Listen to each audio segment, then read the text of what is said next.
नमस्कार दोस्तों, मेरा नाम है शुभम और आज के वीडियो में हम करेंगे पंडित का लाइव मॉक का सॉल्यूशन। ठीक है, जो मॉक है वो काफ़ी ज़्यादा एग्जाम ओरिएंटेड है। इससे पहले वाला जो सेक्शनल मॉक था, अगर जितने हम मॉक देखें मतलब कि सेक्शनल पैटर्न पे आधारित, तो पंडित के जो क्वेश्चन है वो काफ़ी ज़्यादा एग्जाम ओरिएंटेड है।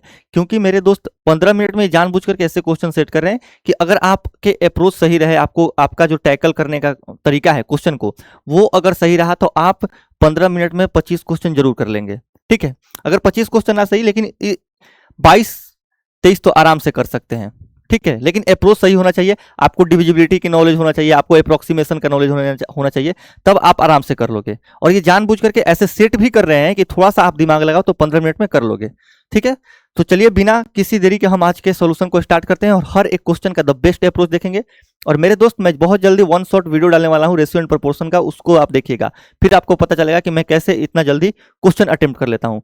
लेटेस्ट के सारे क्वेश्चन PYQ, मतलब अगर मैं बात करूं जितने SSC के एग्जाम में पूछा गया है वो सारे क्वेश्चन मैंने उसमें कराया है। और हर एक क्वेश्चन का अभी तक आप जिस क्वेश्चन, बहुत सारे ऐसे क्वेश्चन हैं जिनको टफ माना जाता है, इन उसके सॉल्यूशन अगर आप इधर उधर इतने लंबे लंबे देखते होंगे, आप मेरा वीडियो देखिएगा, उसमें आपको हर एक क्वेश्चन का द बेस्ट अप्रोच मिलेगा, सबसे छोटा से छोटा सॉल्यूशन। चलिए हम इसको पहले स्टार्ट करते हैं। ये क्वेश्चन है, इसको हमें सॉल्व करना है। ठीक है, दो पार्ट में हम इसको सॉल्व करेंगे। पहले हम इसको अगर सॉल्व करें तो हम जानते हैं कि पहले ऑफ वाला सॉल्व होता है। तो 8 × 8, अगर हम यहां तक देखें तो मेरे भाई 8 × 8 64, और 8/64 1/8, और 1/8 × 8 1। ठीक है, यानी कि यहां तक अगर हम देखें तो यहां तक मेरे भाई सॉल्व करने के बाद हमारा कितना आ रहा है, 1 आ रहा है। ठीक है ना, और वो एक अगर हम इस 8 में जोड़ दें या फिर ये 8 और ये 8 काट भी दें तो इस वाले ब्रैकेट में सिर्फ बच रहा है 1। भागा अगर हम देखें यहाँ पे तो 4 है। जब हम इसको मेरे भाई सॉल्व करेंगे तो आपको थोड़ा सा यहाँ पे दिमाग लगाना पड़ेगा। दिमाग क्या, ये सिंपल सा रूल है बोर्ड मास का कि अगर हमारे सामने 5/5/5 लिखा है तो हम इसको ऐसे नहीं सॉल्व करते हैं कि पहले हम इसको भाग दें तो कितना होगा, 5/5 1 हो जाएगा, और फिर से हम 5/1 करेंगे तो ये 5 आ जाएगा। ये गलत तरीका है। जब मैं बहुत छोटा था, 5वीं या 6वीं क्लास में, तभी मेरे टीचर, जो मेरे ट्यूशन टीचर थे, वो बताए थे मुझे कि इसको हम ऐसे नहीं सॉल्व करते हैं, हम यहाँ से ऐसे चलते हैं, सीधा चलते हैं, ना कि इधर से इधर नहीं आते, इधर से इधर चलते हैं। यानी कि हम 5/5 पहले करेंगे तो कितना होगा, 1, फिर 1/5 करेंगे तो ये 1/5 आएगा। ऐसे चलते हैं। ठीक है, ये एरो ऐसे जाएगा। तो जब हम इसको सॉल्व करेंगे मेरे भाई, तो पहले हम देखो 27/3/3, तो हम 3/3 नहीं करेंगे, पहले 27/3 करेंगे तो कितना होगा, 9। 9/3 करेंगे तो कितना होगा, 3। यानी कि यहां तक 3, ये 3 और ये माइनस का 3, खत्म। 25 × 4 100, यानी कि मेरे भाई प्लस में यहां पे अगर हम देखें तो यहां पे 100 आ गया। अब देखो ये 1/4 को हम 1/4 लिखेंगे प्लस 100 लिखेंगे। ठीक है ना, अब आप 100 चौके 400 और 1, 400 1/4 हमारा इस क्वेश्चन का आंसर होगा, जो कि है ऑप्शन सी। एक व्यापारी किसी वस्तु पर 20.3% की छूट देता है जबकि वस्तु का मूल्य उसके लागत मूल्य से 30.5% अधिक है, तो लाभ प्रतिशत क्या है। अगर हम देखें तो 30.5% अधिक का मतलब कि जो मार्क किया है वो 130.5 में किया है क्योंकि कोई भी सीपी जो होता है वो अपने आप में 100% होता है। 20.3% का अगर हम फ्रैक्शनल वैल्यू देखें मेरे भाई, तो 20 × 3, 20/3, और 1/में जब हम 100 करेंगे तो ये कितना होगा, 20×5 100, यानी कि 1/15। ठीक है ना, यानी कि मेरे दोस्त 15 के सामान को ये 14 में बेच रहा है। ये जो मान है ये 15 का है और ये इसको बेच रहा है 14 में। अब इसको जब हम सॉल्व कर देंगे तो हमारा आंसर आ जाएगा। या फिर अगर आप देखो तो सॉल्व भी कर लेते हैं, सॉल्व भी करना सबसे अच्छा तरीका है।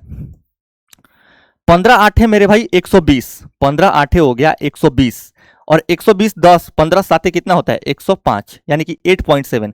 14 7 98 कीजिएगा तो यूनिट डिजिट पे 8 आएगा। बस आपको इतना ही सॉल्व करना है और ऑप्शन सी लगा देना है यूनिट डिजिट पे 8 दे करके। लेकिन जब आप पूरा सॉल्व कीजिएगा तो 14 7 98 के 8 हासिल 9, और 14 8 है मेरे भाई 112, और 9 121.8। तो आप इसमें देख सकते हैं कि फायदा कितने का हुआ, 21.8% का। ये पूरा SP है आपका। 40 मीटर ऊंचे टावर के शीर्ष और नीचे के प्रकाश स्तंभ के शीर्ष का उन्नयन कोण क्रमशः 30 डिग्री और 60 डिग्री है। टावर के आधार और प्रकाश स्तंभ के बीच की दूरी हमसे पूछ रहा है। 40 मीटर टावर है, ठीक है ना, ऊंचे टावर के शीर्ष, और नीचे से जैसे ये 40 मीटर का टावर हो गया मेरे दोस्त, तो यहां पे बोला जा रहा है कि ये 30 डिग्री, ठीक है, जो नीचे वाला एंगल होता है, जो ज्यादा वर्टिकल एंगल होता है वो ज्यादा, और ये 60 डिग्री का होगा, ठीक है ना, वो ज्यादा बड़ा एंगल होता है। हमसे बोला जा रहा है कि 40 मीटर ऊंचा है। अब हमसे ये वाला दूरी पूछा जा रहा है, ये टावर, ये प्रकाश स्तंभ। ये बड़े आराम से सॉल्व हो जाएगा, ये बहुत इजी क्वेश्चन है। अगर हम मेरे भाई 30 डिग्री के सामने देखें तो ये 1, तो ये √3, ठीक है। अगर ये √3 तो ये भी √3। अब देखो हम जानते हैं कि ये 30 होगा, 30 के सामने √3 है तो 60 के सामने इसका √3 गुना, यानी कि पूरा का पूरा ये 3 गुना। अरे भैया ये पूरा का पूरा 3 होगा, ये 1 है तो ये 2 हो गया। 2 का मान अगर मेरे दोस्त 40 है तो 1 का मान कितना होगा, 20, ठीक है। 2 का मान अगर हम देखें तो 40 है तो 1 का मान 20 होगा। हमसे पूछा जा रहा है क्या, √3 यूनिट, तो √3 यूनिट का मान 20√3 होगा, ऑप्शन सी। 5 लगातार विषम संख्याओं का औसत अगर m+2 है, यदि अगली 3 विषम संख्याएं जोड़ी जाती है तो नया औसत। जितनी विषम संख्याएं और ऐड कीजिएगा उतना औसत बढ़ेगा। जैसे यहाँ पे 3 विषम संख्या अगर आप ऐड कर रहे हैं तो औसत भी 3 से बढ़ेगा। यानी कि मेरे भाई पहले अगर औसत m+2 है तो आप औसत को 3 से बढ़ा दीजिए तो कितना होगा, m+5। m+5 कहाँ है? इस क्वेश्चन का आंसर होगा, इसको आप m+5 बना लो, m+5। यदि किसी टंकी का 2/5 भाग 30 मिनट में भर सकता है तो शेष टंकी को भरने में, देखो टोटल 5 है, 5 में से अगर 2 आप भर रहे हैं 30 मिनट में तो बचा कितना, 3। तो 2 का ये 15 गुना है तो 3 का 15 गुना मेरे भाई 45 मिनट, 45 मिनट, ऑप्शन ए। एक दुकानदार 6600 रुपए मूल्य की वस्तु पर लगातार 2 बार 25% और 12% की छूट देता है। यदि उसे फिर भी 20% का लाभ होता है, लाभ किस पे होता है, सीपी पे, तो हम एसपी को इक्वेट करेंगे। जैसे सीपी को अगर हम देखें तो सीपी का मेरे भाई 6 बटे अगर हम 5 कर दें 20% का लाभ तो ये एसपी के बराबर में आ जाएगा। और इधर हम देखें तो 6600 रुपये, क्या 6600 रुपया इसका एमपी जैसा काम कर रहा है, तो इस पे हम 2 छूट दे देंगे। जैसे 25% का छूट देंगे तो ये 3/4 होगा, और मेरे भाई 12% का अगर हम छूट देंगे, ठीक है ना, तो ये 12% का छूट मतलब 22/25, 22/25। अब आपको इसको सॉल्व करना है, आप थोड़ा सा यहाँ पे दिमाग लगाइए।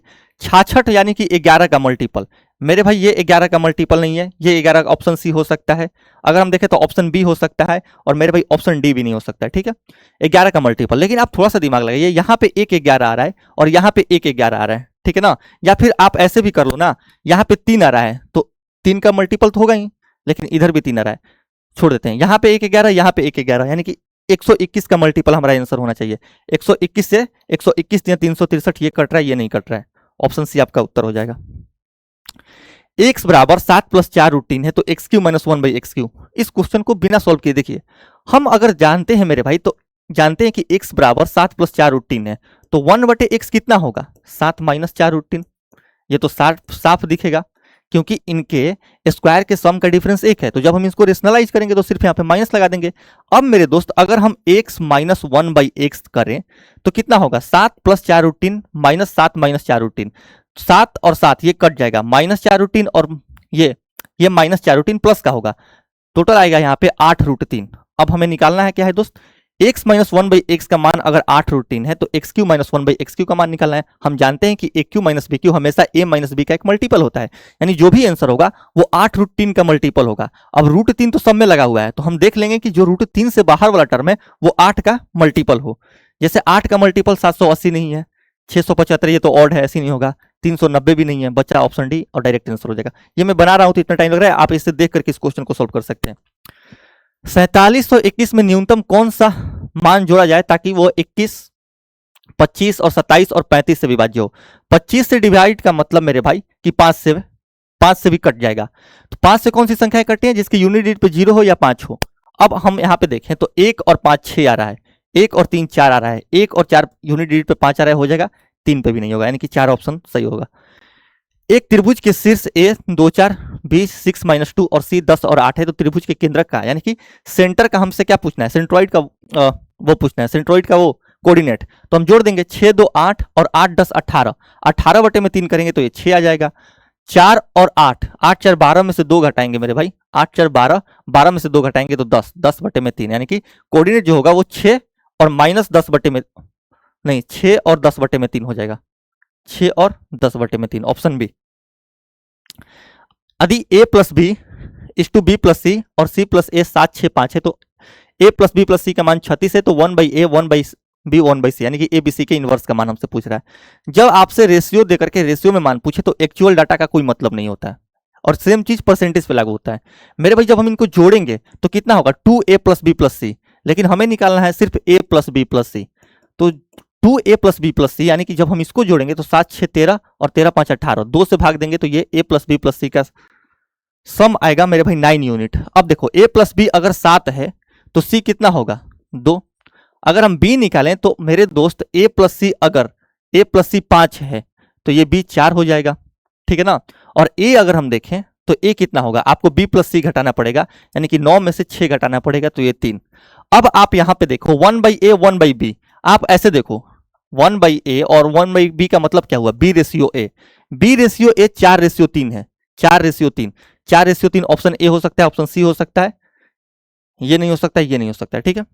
अब अगर हम देखें इन दो टर्म पे तो ये सी रेशियो बी है मेरे भाई, यानी कि लास्ट वाले दो टर्म 2:4 में होने चाहिए। 2:4 का मतलब 1:2। अब 1:2 इसमें नहीं बन रहा है, इसमें बन रहा है, तो ऑप्शन ए हमारा आंसर हो जाएगा।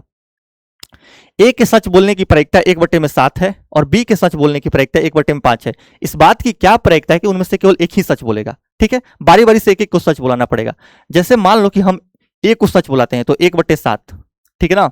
और मेरे भाई जब हम बी को झूठ बुलाएंगे, क्योंकि उन दोनों में से एक ही को सच बुलाना है, तो बी कितना होगा, 5 में से एक बार अगर सच बोला है तो 5 में से 4 बार ये क्या बोलेगा, झूठ बोलेगा।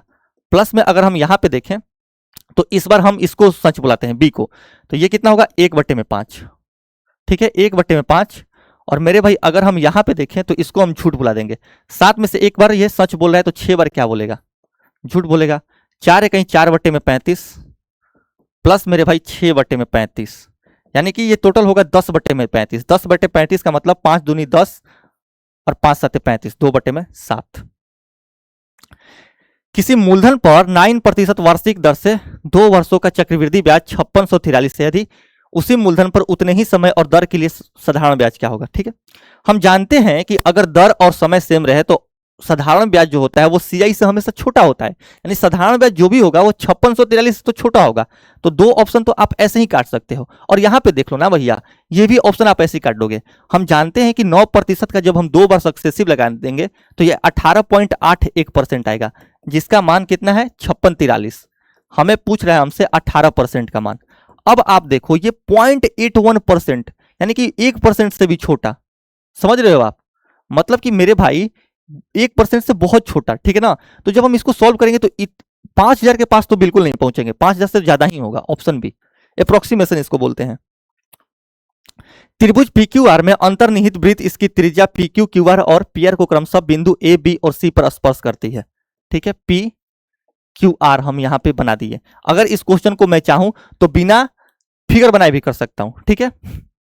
PQ QR और PR को PQ ऐसे अगर हम बना दे तो क्या बोला है PQ QR, तो ये A और ये B और ये मेरे भाई C। आगे इस क्वेश्चन का डाटा ये बोल रहा है कि PQ 12 है, PQ 12 है, ठीक है, ये टोटल 12 है, बढ़िया। QR 10 है, QR मेरे भाई 10 है, और RP यहां पे अगर हम देखें तो 13 है, ठीक है। हमसे पूछ रहा है AP का मान, यानी ये वाला वैल्यू। कभी भी अगर आप इसका मान निकालिए तो इसको और इसको ऐड कर दीजिए, 12 और 13 25, 25 में से आप इसके सामने वाला घटा दीजिए, 25 में से 10 गया 15, और 15 को मेरे भाई 2 से भाग दे दीजिए, आएगा 7.5। कैसे, आपको इसको और इसको, जैसे ये वाला हमसे पूछ देता ना तो हम इसको और इसको ऐड कर देते, लेकिन अगर हमसे ये पूछ रहा है तो हम इसके कोरेस्पॉन्डिंग साइड को ऐड करेंगे। कोरेस्पॉन्डिंग यानी कि 12 और 13 25, 25 और इसके सामने वाले साइड को घटा देंगे, तो 25 में से 10 गया 15, 15/2 7.5। एक दूध वाले के पास 2 प्रकार का दूध है। पहले बर्तन में दूध की मात्रा 50% और दूसरे में 60% है, ठीक है। पहले बर्तन से 25 लीटर और दूसरे बर्तन से मेरे भाई 75 लीटर, यानी कि 25 और 75 का रेशियो देखें तो 1:3 में मिला रहा है। और यहां पे अगर हम देखें तो ये 50% है और ये मेरे दोस्त 60% है, ठीक है ना। पहली बात कि 50% और 60% के बीच में ही इनका कॉन्सेंट्रेशन आएगा, तो ये तो कट जाएगा 50 और 60 के बीच में। आप अगर देखो, अगर ये भी एक होता और ये भी एक होता मेरे भाई, तो 50 और 60 का जो क्या होता है, 50 और 60 का औसत 55 इसका आंसर हो जाता, ठीक है ना। लेकिन मेरे भाई ये 3 है, इसका मतलब कि 60 अपने ओर खींचेगा, तो 55 से 60 के बीच में इसका वो होगा, 55 से 60 के बीच में, और 55 से थोड़ा ज्यादा ही बड़ा होगा मुझे जहां तक लग रहा है। एक बार सॉल्व भी कर ले रहे हैं। अगर हम इस 60% को लिखें तो क्या हम 50% प्लस 10% नहीं लिख सकते हैं? बिल्कुल लिख सकते हैं। अब यहां पे अगर हम देखें तो ये 50% हो गया, ठीक है। और ये जो एक्स्ट्रा 30% ला रहा है 10 गुने 3 3%, ये कितने में बटेगा? 4 में बटेगा। और इसको हम जब सॉल्व करेंगे तो 4 7 28 और 4 5 20 यानी कि 57.5। यही चीज मैं बोल रहा था कि जब ये ज्यादा है तो अपने और ज्यादा खींचेगा, यानी कि अगर ये बराबर होते तो 55% होता, लेकिन ये मेरे भाई 3 यूनिट है, ठीक है ना, तो 60 से ज्यादा सटा हुआ हमारा कॉन्सेंट्रेशन होगा। दो शंकुओं की त्रिज्या बराबर है और उनकी तिर्यक ऊंचाई का अनुपात 2:3 है, ठीक है। त्रिज्या अगर बराबर हो गए, छोटे शंकु का वक्र पृष्ठीय क्षेत्रफल अगर 225.4 सेंटीमीटर स्क्वायर है तो बड़े शंकु का वक्र पृष्ठीय क्षेत्रफल क्या होता है? वक्र पृष्ठीय क्षेत्रफल पाई आर एल, ठीक है ना, ठीक है। अगर हम यहां पे देखें तो ये आर बराबर है पाई कांस्टेंट है, यानी कि एल पे डिपेंड करेगा, यानी कि मेरे भाई 2 यूनिट का मान अगर हम देखें तो कितना है? 2254, ठीक है।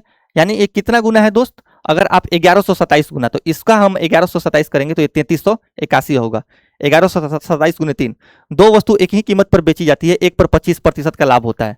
25% का लाभ का मतलब कि 4 का सामान आप 5 में बेच रहे हैं, और दूसरी वस्तु पर 20% का हानि, यानी कि 5 का मेरे भाई 4 में, ठीक है ना। विक्रय मूल्य पर लाभ और हानि की गणना कीजिए। क्या पूछ रहा है?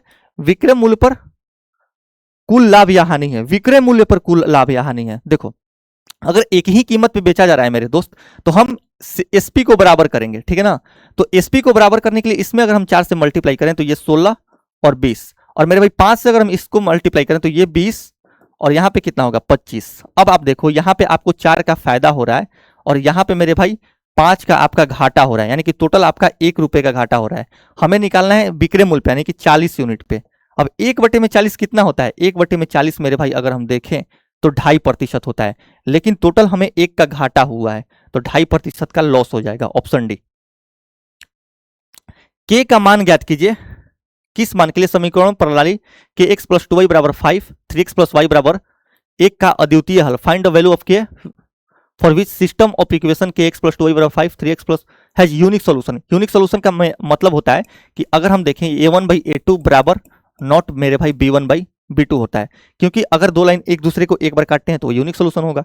अब हम देखें तो ये अगर आप देखो यहाँ पे, तो दोस्त ये 1 और 2 के अनुपात में है, 2 और 1 के अनुपात में है, यानी कि अगर हम यहाँ पे कोई भी वैल्यू ले लें यहाँ पे, ठीक है ना, हमसे क्या पूछ रहा है कि अद्वितीय हल। अगर हम 1 लेते हैं तो ये 1/3 हो जाएगा, यानी कि ये भी ले सकते हैं। ये 3/3 यानी कि 1 हो जाएगा, ये भी ले सकते हैं। अगर हम यहाँ पे 2 लेते हैं तो ये 2/3 हो जाएगा, यानी कि अगर हम कोई भी वैल्यू रखेंगे मेरे भाई तो ये 2/1 के बराबर में नहीं आएगा। तो इस क्वेश्चन का आंसर होगा ऑल ऑफ द एबव। एक ठेकेदार 16 आदमियों को काम पर लगाता है ताकि वे 27 दिनों में काम पूरा कर सके, और वे हर दिन 6 घंटे काम करते हैं। 5 दिनों के बाद वो 6 और आदमियों को काम पर लगाता है, लेकिन छठे दिन से काम करने के घंटे भी बढ़ाकर हर दिन 8 घंटे कर देता है। अगर सभी आदमी पूरे समय एक ही क्षमता से काम करते हैं तो बचा हुआ काम कितने दिनों में पूरा होगा? देखो, 16 आदमी को काम पर लगा रहा है ताकि वे 27 दिनों में काम पूरा कर सके, और वे मेरे भाई हर दिन 6 घंटे काम कर रहे हैं 5 दिनों के बाद, ठीक है ना। जो भी चेंज हो रहा है वो 5 दिनों के बाद हो रहा है, यानी कि अगर हम देखें तो 16 आदमियों का 27 दिनों में काम पूरा करना था, और 5 दिन यानी कि 16 आदमियों का मेरे भाई 22 दिनों का अभी काम बचा है, और ये घंटे कितने कर रहे हैं? 6 घंटे कर रहे हैं, यानी कि 16 आदमी का 22 दिन का 6 घंटे का काम बच रहा है। अब ये करेगा क्या? वो 6 और आदमियों को काम पर लगाता है, यानी कि 16 और 6 22 आदमी अब हो गए, ठीक है ना। लेकिन छठे दिन से काम करने की घंटे भी बढ़ाकर 8 घंटे कर देता है, ठीक है। अगर सभी आदमी पूरे समय एक ही दक्षता से काम करते तो बचा हुआ काम कितने और दिन में? ये आपको दिन निकालना है। जब हम इसको सॉल्व करेंगे तो ये 22 से 22 कटेगा, 8 से मेरे भाई ये 2 कटेगा, 6 दूनी 12। इस क्वेश्चन का आंसर होगा ऑप्शन ए। अब ये क्वेश्चन है, ABC साझेदारी में व्यापार करते हैं, वे 4, 3, 6 के अनुपात में निवेश करते हैं, अपनी पूंजी को क्रमशः 4, 6 और 8 महीनों के लिए निवेश करते हैं। यदि उन्हें X का लाभ होता है तो B और C का। अगर हम देखें तो A को कितना लाभ होगा? 4 × 4 16 यूनिट मेरे भाई। अगर हम B को देखें तो 6 × 3 18 यूनिट, और 8 × 6 48 यूनिट। टोटल अगर हम इनका लाभ देखें तो 16 और 18 34, और 34 और 48 कितना होगा? 50 और 82, ठीक है। जैसे ही हम 82 देखेंगे हम जान जाएंगे कि नीचे 41 आएगा। 41 तो सब 3 के है। हमसे पूछ रहा है B और C, 18 और 48 जोड़ेंगे मेरे भाई तो ये 66, ठीक है ना। यानी कि जब हम इसको सॉल्व करेंगे तो ये 33/41 का फॉर्म बनेगा। 8% प्रति वर्ष की दर से 580 रुपए के ऋण को 5 वर्षों में चुकाने के लिए वार्षिक बैंक भुगतान कितना होगा? ये तो साफ दिख रहा है कि 100 होगा। मान लो कि हम 100 रुपए लेते हैं तो दूसरे वर्ष 108 होगा, तीसरे वर्ष मेरे भाई 116 होगा, फिर 124 होगा, ठीक है। और उसके बाद अगर हम देखें तो कितना होगा? 132। जब आप सबको जोड़ दोगे तो कितना होगा, 8 6 14, 4 18, 2 20 के 0 हासिल 2, 2 3 5, 2 7 1 8, ठीक है, और 1 2 3 4 5, 580 रुपया बन रहा है, यानी कि ऑप्शन ए। अमित 1 से 20 किलोमीटर प्रति घंटे की गति से चलता है शुरू करता है, जबकि राहुल वाई से 60 किलोमीटर प्रति घंटे की चलना शुरू करता है। यदि एक्स और वाई के बीच की दूरी 100 किलोमीटर है तो एक्स से मिलना। देखो अमित है और कौन है, राहुल है। मेरे भाई हम जानते हैं कि डिस्टेंस क्या होता है, स्पीड गुने टाइम। तो जब वो एक ही टाइम पे चले हैं तो टाइम तो कांस्टेंट है, दोनों को बराबर टाइम मिला है, यानी कि डिस्टेंस का जो रेशियो होगा वही स्पीड का रेशियो होगा। अगर हम मेरे भाई स्पीड का रेशियो देखें तो कितना है, 20/60, 20/60, यानी कि मेरे दोस्त 1/3, यानी कि टोटल 4 यूनिट का मान अगर 100 है, हमसे क्या पूछ रहा है, एक से मिलन, यानी कि 1 यूनिट का मान। तो 4 यूनिट का मान 100, तो 1 यूनिट का मान 25, ऑप्शन बी। चतुर्भुज एबीसीडी के कोण समद्विभाजक ए और बी ओ पर मिलते हैं, यदि सी का मान 80 और डी का मान 70 है तो ए ओ बी इनका क्या होता है, मेरे भाई इन दोनों का वो होता है, एवरेज होता है। तो 70 और 80 का एवरेज क्या होगा, 70 और 80 के ठीक बीच में 75 डिग्री। जैसे आप ये बनाओगे, आप ए बी सी और डी कर दो, ए और बी के समद्विभाजक मान लो ओ पर मिलते हैं, ठीक है ना, और सी का मान मेरे भाई अगर 80 है, ठीक है, और डी का मान कितना है, 70 है, तो जो भी ये वाला एंगल होगा 70 और 80 के ठीक बीच में होता है, यानी कि ये 75, दोनों का एवरेज होता है। कर्मचारियों की संख्या में कमी के कारण कारखाने की उत्पादक में 40% की गिरावट आई है। कारखाने में मूल उत्पादन स्तर को बहाल करने के लिए कार्य घंटों में कितने प्रतिशत की वृद्धि, 40% की गिरावट, मतलब मेरे भाई 5 से 3, ठीक है ना, 2/5 होता है 40%, तो बराबर रखने के लिए आपको 3 से 5 करना पड़ेगा, यानी कि 2/3 आप बढ़ा रहे हैं, इसको बोल सकते हैं 200/3%। हमसे इसका क्या पूछ रहा है, बहुलक पूछ रहा है। अगर हम 12 देखें तो 12 कितनी बार आ रहा है, 1 2, ठीक है, 3 यहां पे, मेरे भाई 12 अगर हम देखें तो 4 और 5, इस क्वेश्चन को आप लोग खुद कर लेना, ठीक है, आप कर देते हैं, 5 आ रहा है, या फिर मेरे भाई इस क्वेश्चन को आप खुद कर लेना, सिर्फ गिनना है कि कौन सा ज्यादा बार आ रहा है, क्योंकि इसके बाद मेरा क्लास भी है ना। इस क्वेश्चन को देखते हैं। एक समकोण पिरामिड का आधार एक नियमित षटभुज है जिसकी भुजा की लंबाई 3√3 वर्ग सेंटीमीटर है, पिरामिड का तिर्यक ऊंचाई 8 सेंटीमीटर है। तो हमसे पूछ रहा है कि पिरामिड का कुल पृष्ठीय क्षेत्रफल। अब आप देखिएगा तो पिरामिड का कुल पृष्ठीय क्षेत्रफल क्या होगा, LSA प्लस मेरे भाई आधार, एरिया ऑफ बेस, ठीक है ना, बेस का एरिया। अगर हम देखें यहां से तो बेस का एरिया कितना होगा, 6 गुने √3/4 और ए स्क्वायर। मेरे भाई अगर हम ए देखें तो 3√3 का स्क्वायर, 3 के 9 27, ठीक है, ये कितना होगा 27। जब हम इसको सॉल्व करेंगे तो ये 3 और ये 2, यानी कि मेरे भाई 81√3/में ये 2 हो गया। अब हम यहाँ पे एल से सॉल्व करेंगे तो एल से क्या होता है, आप खुद से सोचो कि अगर पिरामिड है तो 1/2, आधार का परिमाप हम कितना निकालेंगे, 3√3 है तो 18√3 हो जाएगा, और गुने मेरे भाई हम क्या करेंगे, तिर्यक ऊंचाई जो कि 8 है, जब हम इसको सॉल्व करेंगे तो ये 2 इसको कटेगा 4 बार में, यानी कि ये 72√3 आ गया। ये मेरे भाई 72√3, दोनों को हम जोड़ेंगे तो हम सिर्फ यूनिट डिजिट पे जाएंगे, ठीक है ना। आप यहां से देख लो, 72 दूनी 144, और 144 और 81 अगर हम जोड़ेंगे तो यूनिट डिजिट पे 5 होगा और 200 से बड़ा होगा, ऑप्शन डी। तो ये रहा सॉल्यूशन। मैं इसका क्लास नोट अपने टेलीग्राम पे डाल दूंगा, लिंक मैं डिस्क्रिप्शन में डाल दूंगा। बहुत जल्द मिलते हैं नेक्स्ट क्लास में, थैंक यू।